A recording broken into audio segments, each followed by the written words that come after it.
heartbeat, headache, dizziness. That's what several Pepco customers say they are experiencing after wireless smart meters were installed at their homes. And now 9 wants to know why these meters are emitting radiation far more frequently than Pepco claims. Our Kristen Fisher uncovered this new evidence. And Kristen, this is similar to the radiation debate over cell phones and cancer, right? Yes, this is very similar to that debate in that it's the same kind of radiation, and the research into its safety is not conclusive. But here's the big difference. You can choose how often you use your cell phone, right? But with smart meters, you don't have a choice. The frequency with which you are exposed to this radiation is determined by the power company.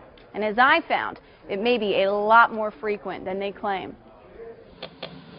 This is a meter that tests for radio frequency radiation, the same kind of radiation that's emitted by smart meters.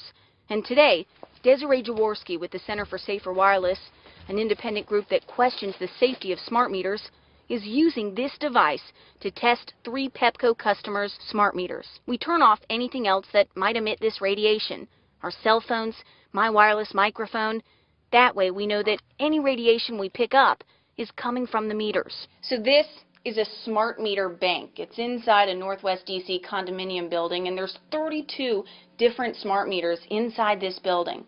So what I did was I brought in a meter that measures the levels of radio frequency radiation, and what I'm finding is that these smart meters are emitting radiation every few seconds. But Pepco says smart meter communications take place every 4 to 6 hours. What Pepco says is happening is that these smart meters send out communications every 4 to 6 hours on a daily basis.